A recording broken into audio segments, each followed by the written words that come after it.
Hello, welcome to the Meeting Tent, an ongoing series on the work of Tenen.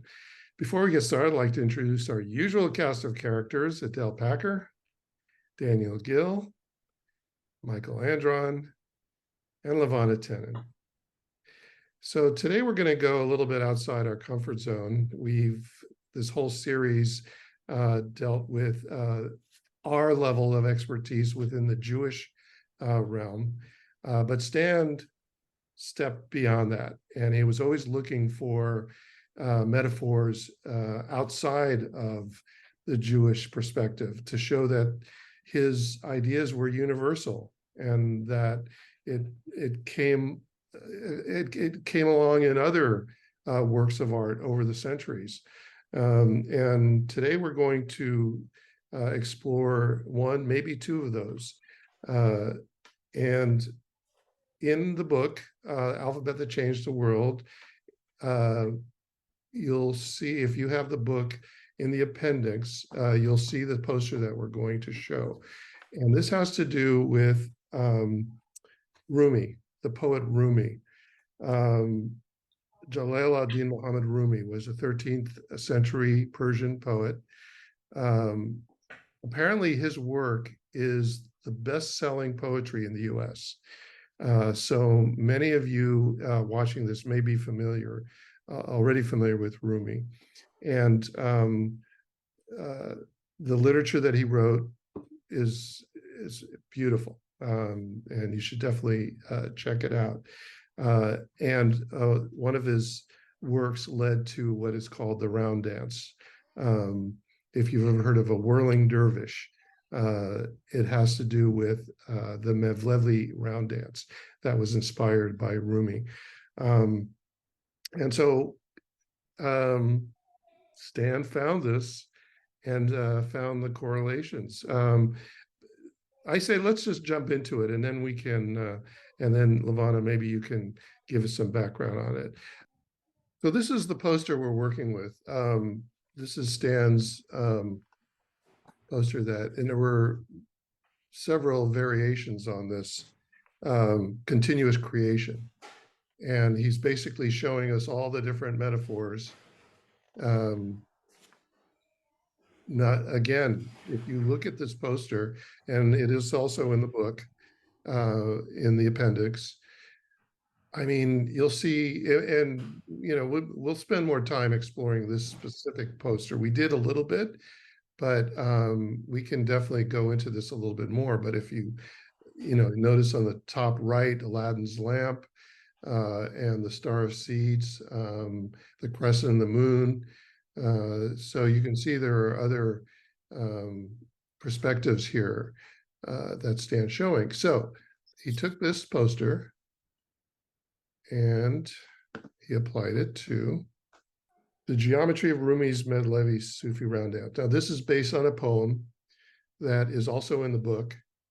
And while we look at this and we look at the different elements in this poster, I'm going to ask Levana to read the poem that is actually in the book and see if you can see the correlations between what she's reading and what's on this poster. Okay, this is Rumi's poster. This is a poem by Rumi. He was a 13th century Medlevi Sufi poet. And this poetry is describing what he calls the round dance.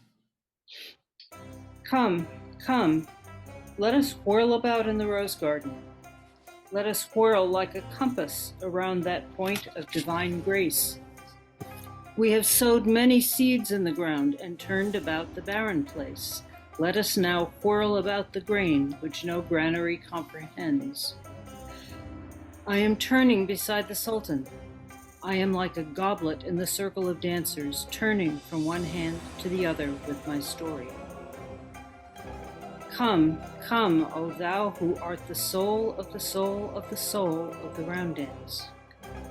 Come, thou who art the walking cypress and the garden of the round dance. Come, thou under whose feet is the fountain of light, who has 1,000 Venuses in the heaven of the round dance.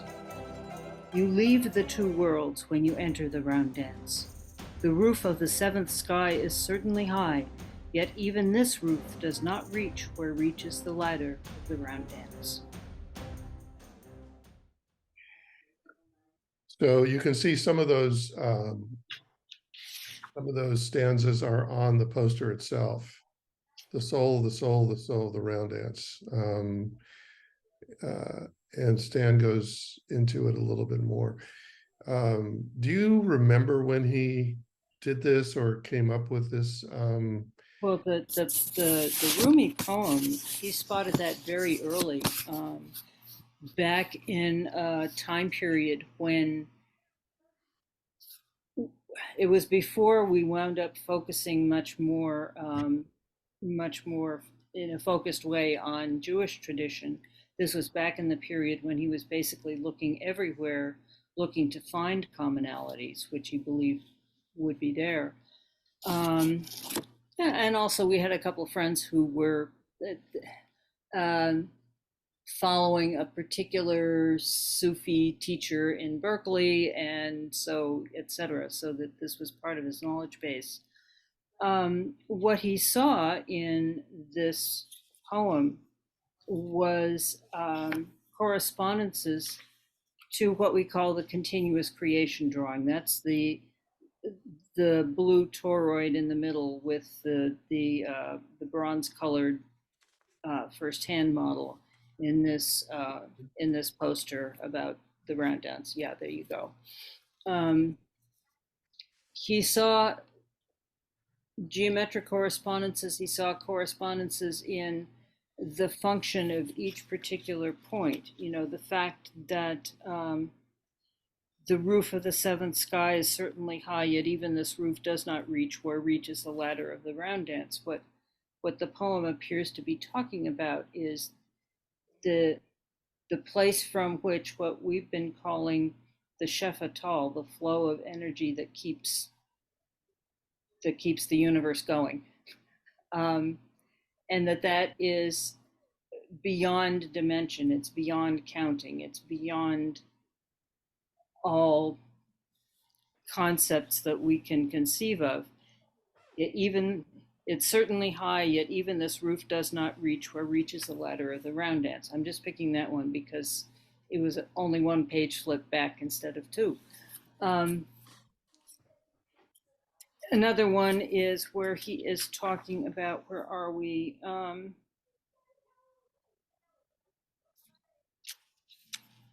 The grain which no granary comprehends.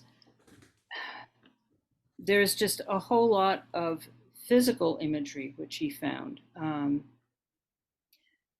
The grain, The grain yeah, in the center is the star of are seeds. of seeds, right? And he relates that to the geometry of the hand model when you see it pictured in that toroidal surface that's in the middle of this poster. There's a lot here that I can see in small print, which is more of studies, more worthy of study than anything else. As he says, the soul of the round dance, three repetitions of soul is a reference to the three hands. In other words, if you take a look at the central poster and you look at the green plane in the middle of the blue figure, you can see Stanley has divided it into three, which this is a perspective drawing. Each one of those segments is actually equal. It's the same size and the same shape. It's just a perspective drawing that makes it not appear that way. Where are you looking now? Where are you? I'm looking at the blue toroidal figure at the top center. Oh, okay. There is a green horizontal plane through the middle of it. Yes, And if okay. you look closely, you can see it's divided into three, Right, right. and that those three sections are they're actually equivalent. They're exactly the same.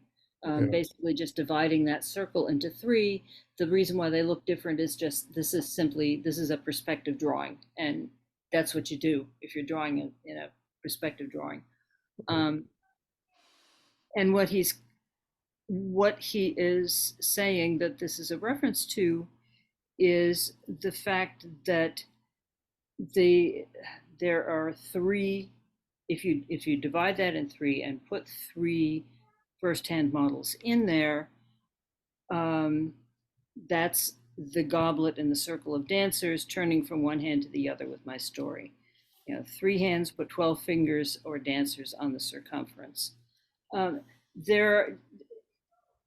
When he spotted congruences like this, he went into very deep detail as to what the congruences were. And if you have the book, continuing on pages 335 and 6, which is like a couple pages after this poster, is a list that's coordinated with, with the letters here, the A, B, C, H, all of those, is a list of all the correspondences which he feels that these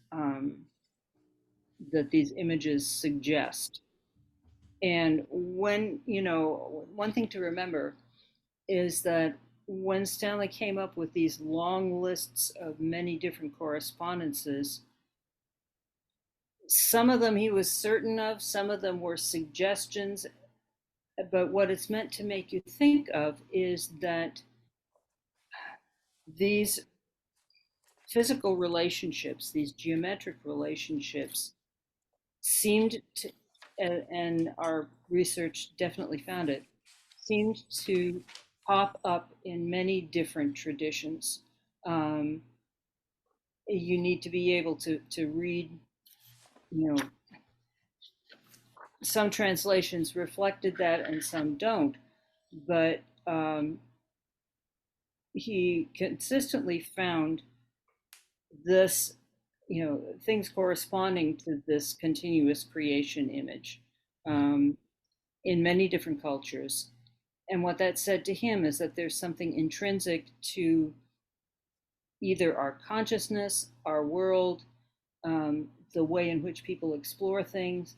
There's something intrinsic about that image and the geometric and process relationships that it depicts.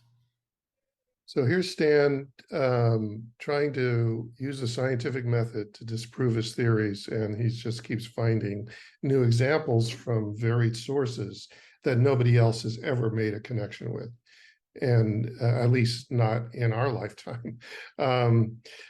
Let's get back to the round dance, because when we hear the word dance, we want to turn to our choreographer, Adele, and you kind of rocked onto this idea of the round dance, didn't you?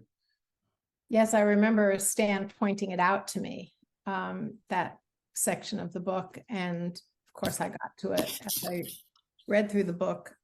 The round dance, any image of a dance, is very inspiring. And there are so many round dances in all different ethnic traditions.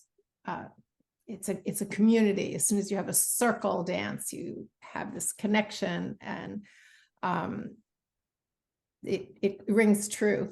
It doesn't have to be a Jewish tradition in Israeli dance. You see it in Greek dance, and you see it in African dance. So this community around a circle became part of the choreography in Etude 22. It was a way to kind of whirl the letters and have a playful exploration of the gestures in movement. So we whirled it.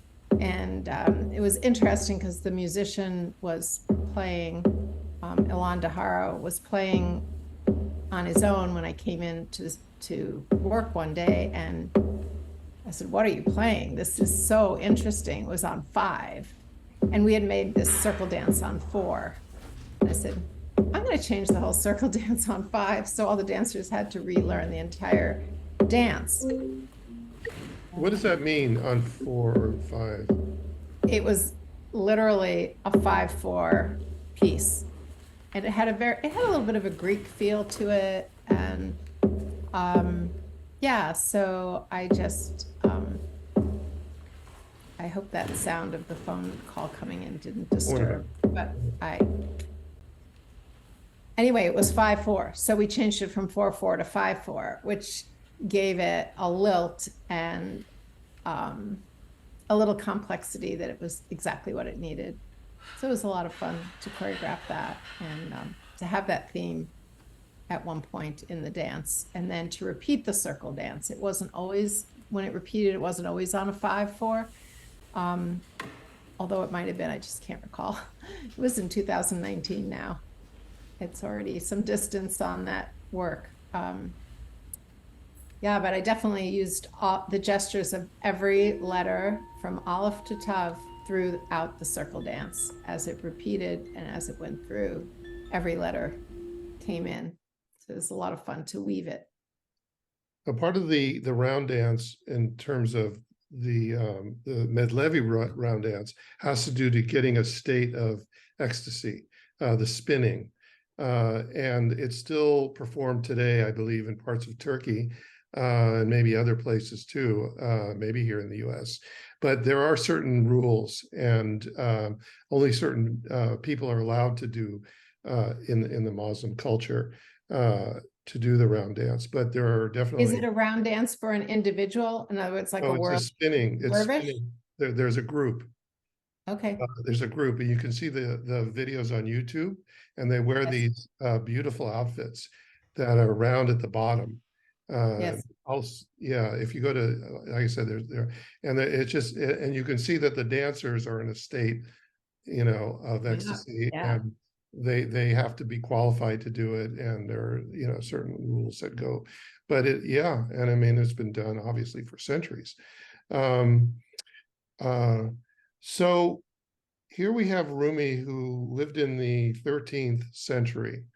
And as our Kabbalists know, this is kind of a banner period from, you say, the 10th to the 13th century and what was going on in Spain at the time, but obviously through the Muslim world at all. Do you guys see any correlations here, either what you're seeing on the poster or, what was going on in the Muslim world? Daniel? Well, I mean, I think it's hard to tell. I think one of the things I know Stan talked about was the seed, the tree, the seed, and the fruit, and how Judaism is likened to the seed. It's got all the information, and then the fruit drops to the ground and disintegrates, which is the process of Islam, to let go, and the tree represents action in the world, which is Christianity. And so we all have every one of the monotheistic religions has a purpose, a divine purpose, and the Muslims have this tradition of this dance, which is similar to a fruit, and they also have a law that they are not allowed to drink alcohol. They're not allowed to consume alcohol, and I think it's actually really important for their mission that they don't, because I mean, I'm not, people are free to do whatever they want, but like theoretically, it's meaning this, because one can get a feeling of letting go when they drink or imbibe something or whatever, and that can be fine. But for the Muslims, it seems like this process of letting go is the most important part of the religion. And what's neat about the Sufis is that they do it through this exuberant dance, and they're able to focus. Part of the thing that they're doing is they're focusing their consciousness. And indeed, people find that meditation, if you can have the patience to sit with it literally, or in this case, dance with it, can do wonders beyond what drugs can do. Drugs, they're like the kiddie pool, and alcohol, like all those ways of letting go are like the kiddie pool compared to focus, concentration. Anyone who's danced with a group or played music in a group or composed for a group knows that the feeling of release and of letting go, of submitting to the moment cannot be greater than a shared meditation based on movement or music or something like that. So I know that it is true that the golden age of Kabbalists in Spain was really also right around this time.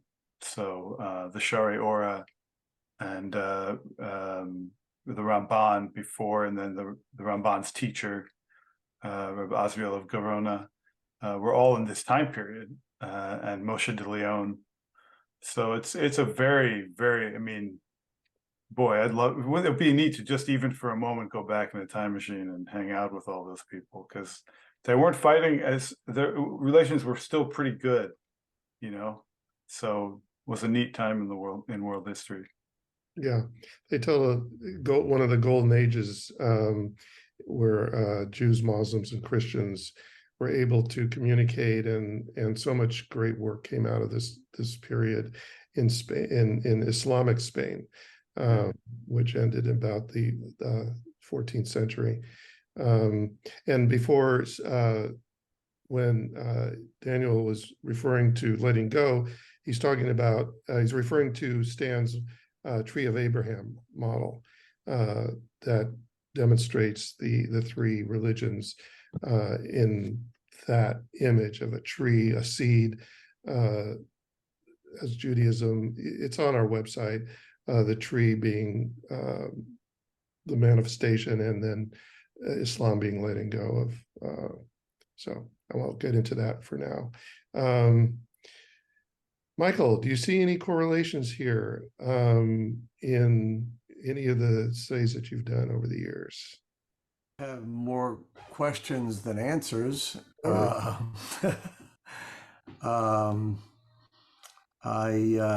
see he's got the shofar in here, and I assume he's talking about a circular shaped shofar, which follows that same single point to an openness, similar to the hand model. I'm wondering if there is in those traditions a clockwise or a counterclockwise preference in the dance. Maybe Adele knows that, I don't.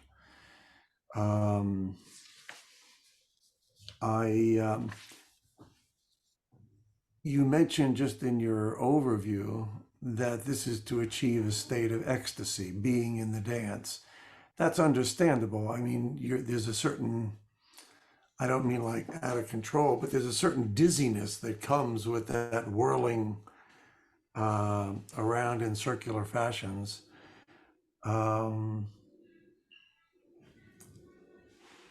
Ecstasy toward going back into creation, what is the end goal of that? Or is it just to connect to God as that particular tradition sees it? Yeah, I think that's what it is.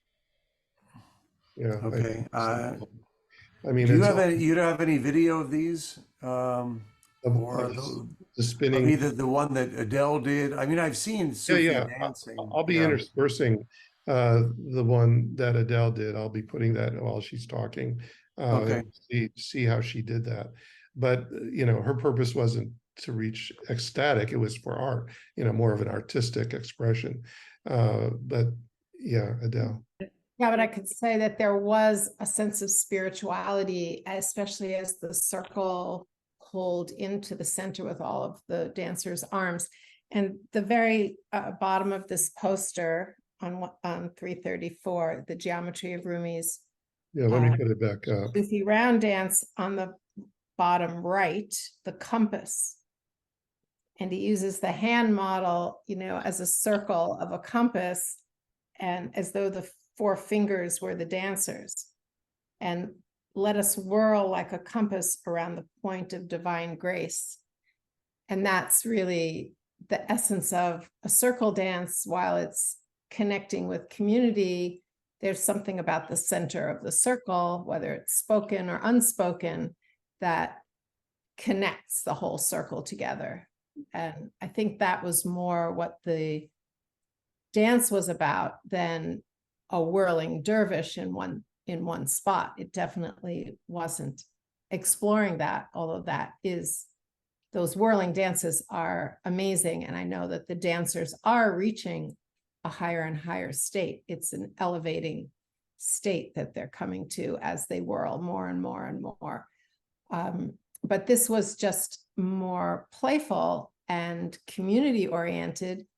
And yet there was a moment in the dance where, oh, we all have a message to send up. And there was no question that it was coming to a higher spiritual place that was obviously right there in the center up of the circle.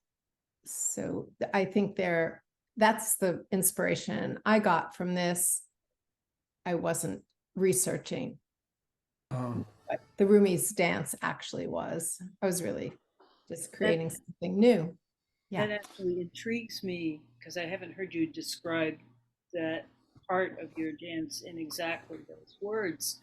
It intrigues me that, here we have a creative effort, a creative performance from a totally different direction.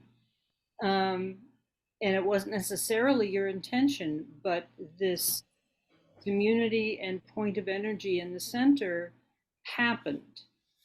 And that goes again to there is some universality to these processes that is awakened in the human consciousness, because we see it everywhere that process is happening, whether people are intending it or not.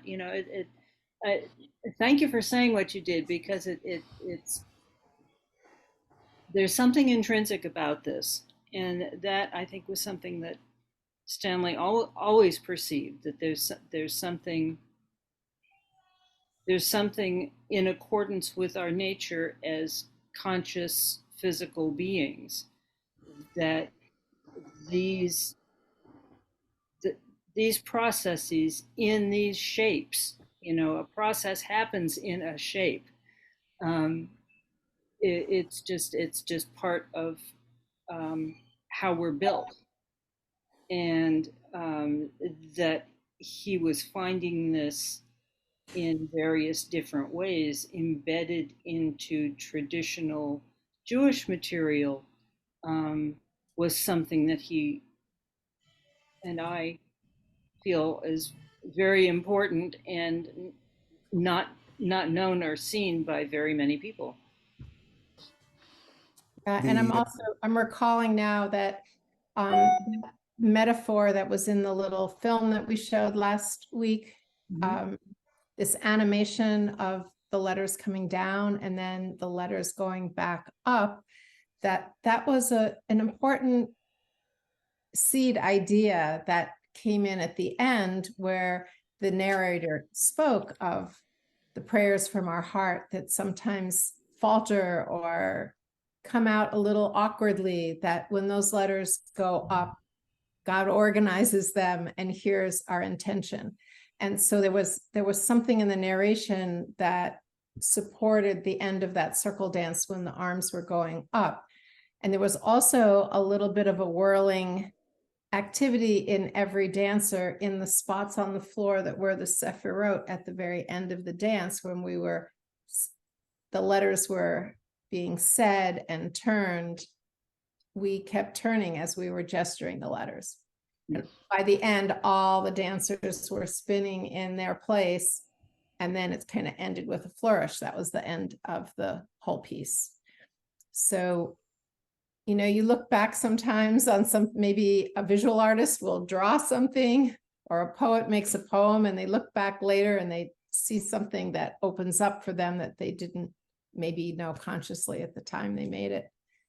But I knew I was onto something very large, but at that time I didn't know how big many of these concepts were. It's only the study I've done in the past 5 years since the dance was made that has really enlightened what I created. It's kind of a remarkable process. Stanley used to say, he would reread every a few months, he would go through and reread our book, and he would say, "Oh, I learned something on every page." That that Yeah. as we grow and learn in life, I think we acquire different and enriched connections to our thoughts and ideas that maybe were not conscious when brought out in stuff we did 20 years previous, but nonetheless, their seeds were there. And, with age and experience, you can say, oh, gee, that was what I was thinking of. And this fits in with X, Y, Z, A, B, C that I have learned since. So I think that's probably a process that any creative artist, whether you're writing a book or an exposition or making a dance or painting or music or whatever, that's just part of the creative process if we're lucky enough to live 20 years after we've created it. Hmm. I wanted to The point out, yeah, oh, go ahead. well, I just wanted to point out just one more thing on this poster. This is really an important aspect, this whole idea of the seed. And he's correlating the grain in the poem with the star of seed. Um, and and he's also pointing out the fingertips from the crescent of the moon, with the star seeds in the center, the star and crescent of his star. I mean, this is the basic. This is the crux of the faith in terms of the symbolism. Let us whirl about the grain which no granary comprehends. I mean, it's a and here we're seeing it visually. So I mean, I think people really need to look at this and see that it's based on a consciousness of reality that exists and that we are not in tune with in our world today, but they were back then. Go ahead, Michael. I'm sorry. Yeah, no. Because he's focusing here on the three major monotheistic religions. I wonder whether he ever explored anything in the Chinese realm. There is a system in the martial arts that works as a brother system with Tai Chi Chuan, which people are familiar with, that very slow-moving, meditative kind of system that deals with energy, called Bagua, spelt Pa Qua, but any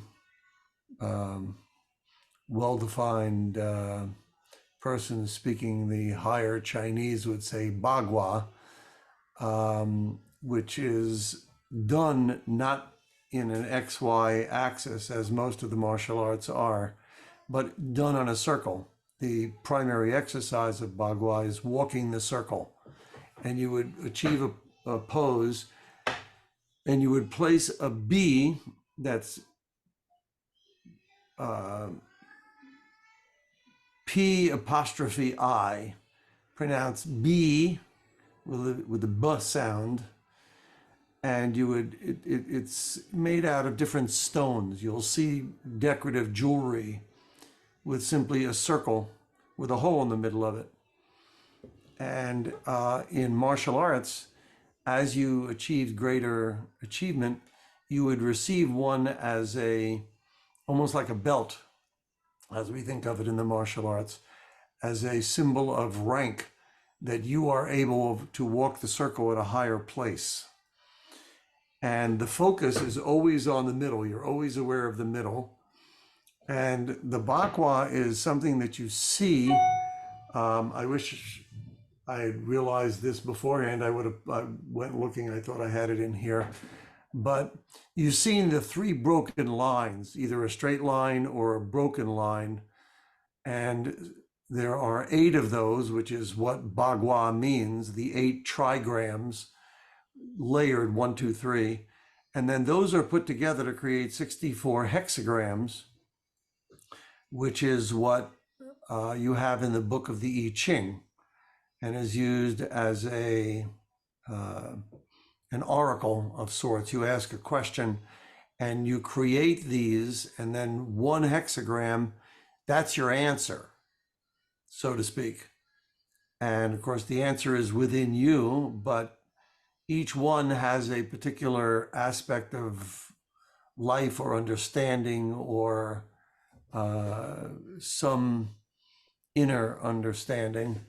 You guys know what I'm talking about? Well, with my the question broken to you lines? is, Michael, is that after having, spent all these months going through this work that Stan's doing and finding basically the geometry behind this work and being able to show the multidimensionality and expression in other worlds, in other words, you asked at the beginning, well, has somebody done that? I mean, it would seem like you would be the logical person to explore that and to see if there's a correlation.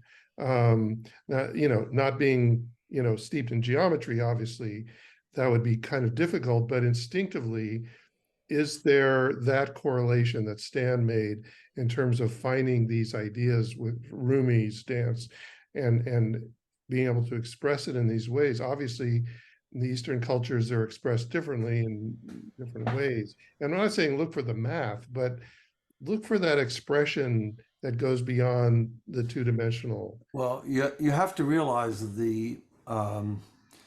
most of these systems are practiced for years and years and years doing a singular form. There's one set dance. It's not done usually improvisationally. Whereas if I'm going to get up and demonstrate a sword form or something in front of 3,000 people, generally I wouldn't just free form with the swords and create an imaginary battle in my mind that I'm fighting those things, which might be a negative inclination within myself. What Adele said earlier, that all of the letters seem to, you used all the gestural letters, and if you were just free forming it and suddenly you spelled out something, just kind of winging it, okay, just improvisationally, I think that might be very similar to what is done here, because you are receiving and giving at the same time. That's the application in martial arts, that someone is throwing a strike at you in some way and you take it, and instead of just whacking it away, you absorb it into your circle and defeat them with their own force by, receiving it, whirling it around and throwing it. Aikido makes use of that in the Japanese culture. I think the very idea that you could, and every one of the Taiji postures is known to have an attached hexagram to it, is 2 sets of 3, one on top of the other, so that in the same way that you might spell out something by free forming within that world, get to that state of ecstasy where something is received from a higher place. Similarly, you would do that with the gestures of the alphabet, with all the hand motions reaching and pulling in and coming out. And when we went through all the letters, it was very clear that there's that aspect also. Some are internal going out, some are outside coming in. And that's a very smart application of it for purposes of self-preservation, of defending yourself. In other words, you might not be able to defeat this big guy unless you could take the strike and sort of absorb it and throw him out the other way, bring him into a circle and whip him out. Not unlike, and I don't know if he mentions it here, I see a whole bunch of application stories, but the famous sling of David and Goliath. He does mention that in another place. Yes. Yeah, it's on one of our So, videos. In fact, I have a okay. animation of that. Yeah, so that particular motion is what the Bagua system is all about. Interesting, because the places in which he used that analogy were when he was describing the reciprocal spiral. Yeah. We talked about last time. And so that actually coordinates with what you just said in terms of turning the energy. It's a reciprocation of energy which is being used. That was actually the word that Well, came to listen, mind when you were describing yeah. it. Energy can't be destroyed. It can only be recycled and recreated and so on. And the Bagua system is about that. Very few people use it as an application. It's an advanced kind of form. But the idea of paralleling the hexagrams and their inner meanings, which is a whole life study, to the gestural alphabet would be an interesting study. I don't know the hexagrams nearly well enough. I remember spending some time many years ago with Kai D. He was in the original movie, The Manchurian Candidate. He was the bad guy. He wasn't actually Chinese. He wasn't Chinese. He also had a series, short-lived, called Khan, where he was a detective. He looks Chinese, but he wasn't Chinese. He used to joke he was a Polynesian blend because he had a variety of cultures in him, but he had Asian eyes and big, heavy guy, kind of, and low fat on Hawaii Five-0 was. Oh yeah, I remember that guy. I remember that. Yeah, he was the guy. Well, he was also a doctor of psychology, Yeah. and he was also a Taoist master and wrote books on the I Ching. And I spent time with him. He came to the University of Georgia when I was working there, and it was mostly an undergraduate school, but I was in a doctoral program there. And so I was given the pleasure of taking him around to the various places he could speak, because he would go to the theater department, and he went to the Kung Fu club that I had set up on campus when I was there, and to the psychology department, and he would talk about all these different things. And they said, can you really use, this is just an amusing story, but he said, can you use the I Ching to really answer life's problems? He said, all right, let's try an experiment. And he asked everyone in the room, this is in the psych department, to write down a major question they had about life. And then after they had taken a little time to do that, he said, all right, now work it down into only 8 words. The Chinese were very big on the number 8, still are. And the Bagua. And he had a medallion on him that had the broken lines and the yin yang in the middle, which is usually the way you see it. Sometimes there are little mirrors that are made. It's got a mirror in the center of an octagon, and each of the 8 corners has one of the 3, broken top, broken middle, broken bottom, all 3 in the various combinations. And after everybody got it to one word, he walked around and he was wearing this brocade jacket with the medallion and the look on his face. You expected him to be a wise man. I mean, it was like if he said, this is the answer to your life question, you'd take it seriously, because he just had the look.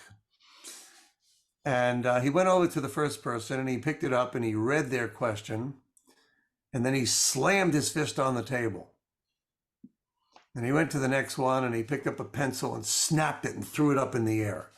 And he went to the next one and smacked the guy across the face, which he joked as being the sound of one-handed clapping, when he smacked him across the cheek. And he went around and he did some different action with each of the people in the class. There were like 20 plus people. And he said, now I have answered all your questions. I'm going to leave for a few minutes and I want you to think about how I've answered your questions. And he walked out of the room. And everybody's like, was he serious?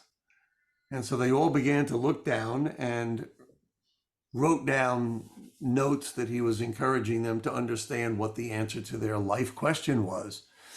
And when he came back, he asked how many of them had found the metaphor of what he did to be helpful in finding an answer to their life question. And every hand went up. And he said, all right, now let me tell you a secret. You found the answer or some part of the pathway on the journey of discovering the answer to your life question. As an actor, I know how to throw my eyes out of focus. I never read your question. Not only did I read it, I didn't think about what I was doing. I just picked the first thing that came into my mind, like smashing your desk, slapping you across the face, or pulling a pigtail, or whatever it was. And he said, and yet you found an answer with my random metaphor. And I didn't even know what your question was. So it wasn't like he was thinking of some symbolic answer from his wisdom as both psychologist and Taoist master. And he said, and the reason the I Ching is not an oracle per se is that the answer is in you. You know the answer to the question. You just don't know where to look. And he just gave them a focal point, which sort of fits in with this whole chart. You know, the singular point, if they could just focus on anything, because everything in nature is linked, both from these various philosophies as well as quantum physics. Everything is connected, that they could find these answers within themselves. And it was a very powerful lesson. And he was a lovely human being. And there was a professor at Georgia that I didn't get along with. And it always seemed like we were in an argument. And so when I drove him back to the hotel and was going to take him to the airport, I said, listen, I have this problem. Maybe you got an answer for me? And he said, yeah, go in. And then when you see her, because I was doing a student thing where they paid me. So it was kind of like a work study thing. And my office was right next to hers. I had all the tech stuff, all the projectors and equipment. Michael, we're running out of time here. Okay, all I'm telling you is, he said, just go in and thank her for all that she's done. When she criticized you, you knew that it was out of love. That's all you got to tell her. And from that time on, it wasn't that everything that I said in the class was wrong. Everything that I said, I could open my mouth and say the most ridiculous thing, and she would praise me. And it was like, the answer is not always where we think it should be. And all of these diagrams, if you kind of pull them all together, come to the same, to finding that seed, that spark of divinity within each of us. So that was a long way around of saying, getting my story. Okay, well, I wanted to get in one more example of Stan finding correlations with the geometry. This one is a little bit of a stretch, but I think it's interesting. This took place, it's actually available for viewing on the videotape called Alphabet in Our Hands, Part 2. And now we're going to go to a European source in the philosopher, I guess, poet, Samuel Taylor Coleridge, who lived in the 19th century. And he wrote a poem called Kubla Kahn. It was based on the capital being Xanadu. And Xanadu, we've heard that expression many times. If you ever saw Citizen Kane, the famous movie by Orson Welles, and many songs have come in. In any case, I'm going to go ahead and play it. It includes an introduction, and we're going to hear, and Stan's going to give us the poem, Kubla Kahn, with highlighting the geometric metaphor that he came up with. So let's go ahead and play that. This is going to be about 3 minutes. So sit back and relax and enjoy. Let me read it. This is Samuel Taylor Coleridge's Kubla Kahn. And I'm not a very good reader, so bear with me. One of the first things that comes up is, what does the name Kubla Kahn mean? I don't know for sure, but there's an interesting quality in Hebrew and in some other ancient languages, and that is that the vowels are left out, and that you can read the meaning from the consonants alone. So if we drop out the vowels of Kubla Kahn, we get KBL and KHN. And this may be a silly coincidence. I really don't know. I haven't done the research. Most of the coincidences I'm going to tell you are not silly. This one may be silly. You could read that as Kabbalah Kohen. You could say that this is a description of something Kabbalistic from a priestly perspective. And as it turns out, when you get to the end of the poem, there's a kind of confirmation of that. So let me just read it and see what kind of imagery it brings up. In Xanadu did Kubla Kahn a stately pleasure dome decree, where Alph, the sacred river, ran through caverns measureless to man down to a sunless sea.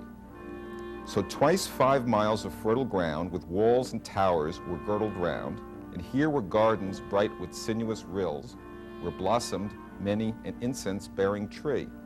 And here were forests, ancient as the hills, enfolding sunny spots of greenery.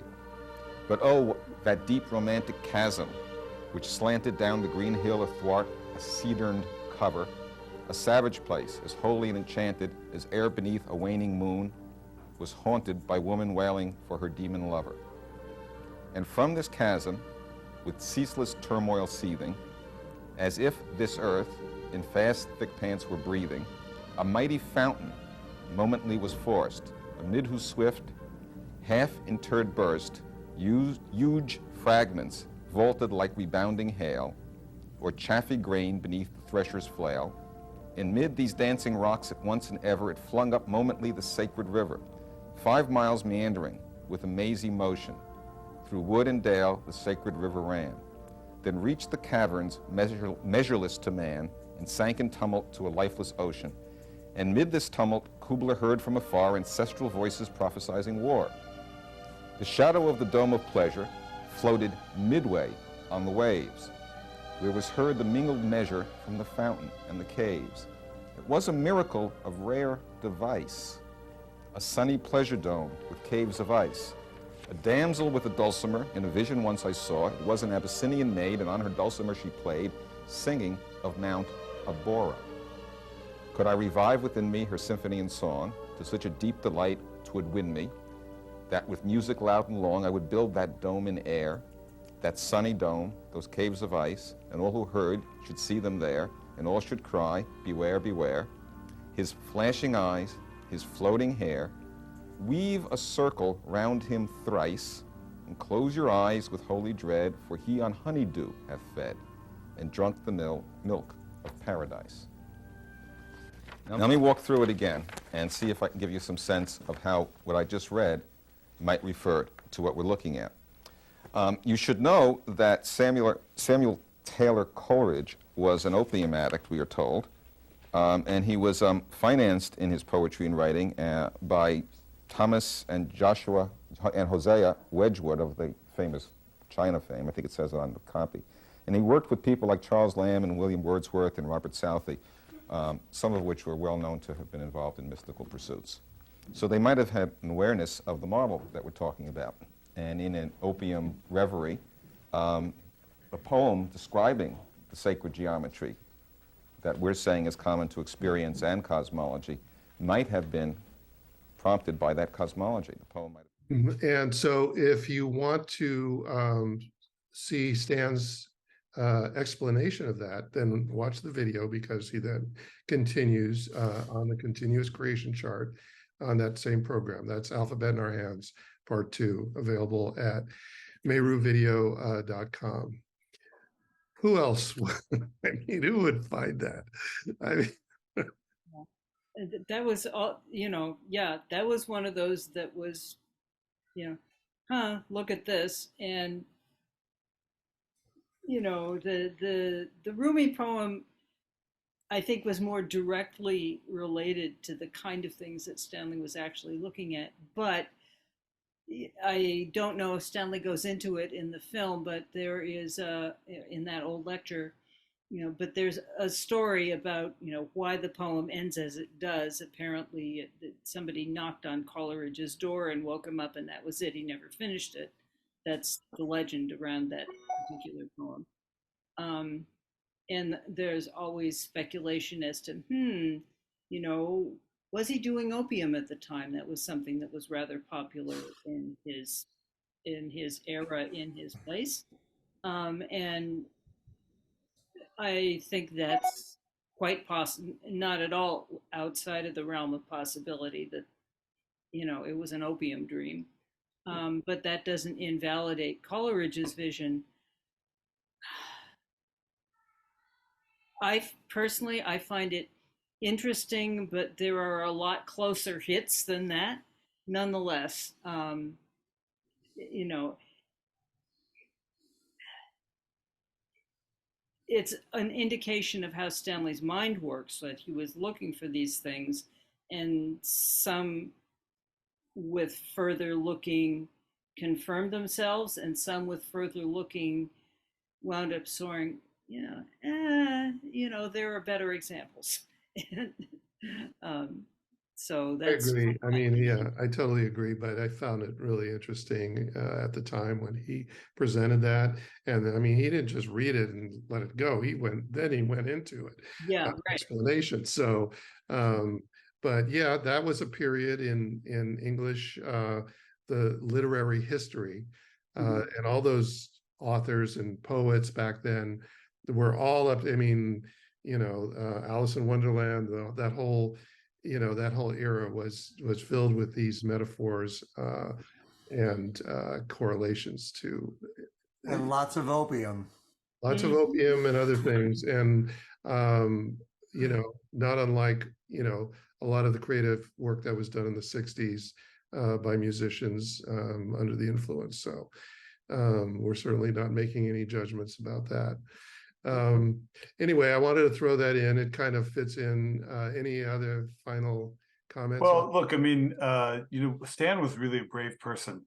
I mean, if he felt that there was something,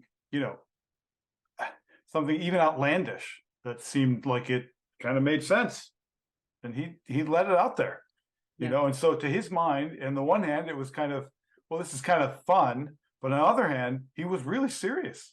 There are a lot, they're highlighted in yellow. I mean, there's a lot of connections. And so it begs the question of where does consciousness begin and where does it end? Mm-hmm. So Stan often talked about Rabbi Akiva and the concept of how he passed from this world to the next, which is, and from an earthly perspective, from any perspective, horrible. He was flailed. His skin was taken off him while alive.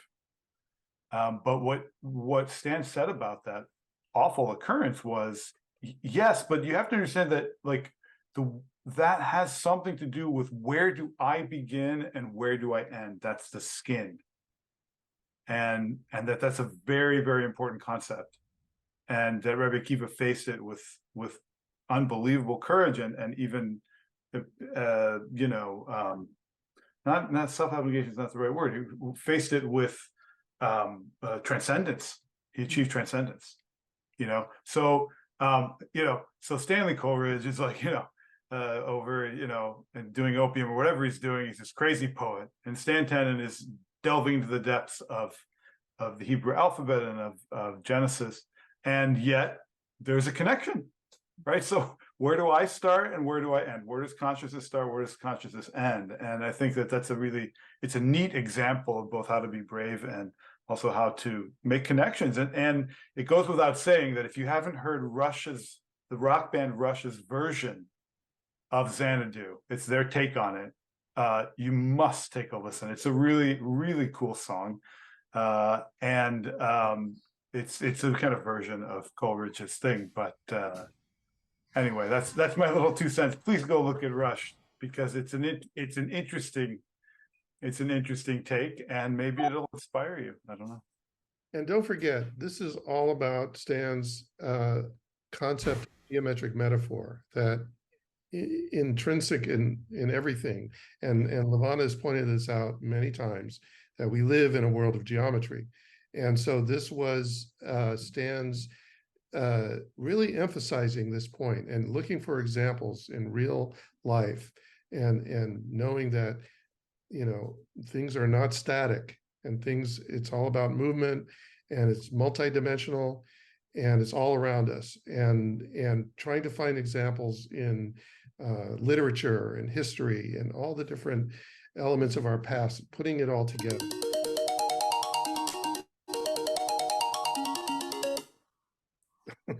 Okay. Not me. And that was his mission, and he did it. And we're still looking for examples, and we'll keep doing it on this program. But for today, we've really gone past our time frame. So thank you for watching. We'll continue this on next time. But for today, thanks for watching, and take care. Bye-bye.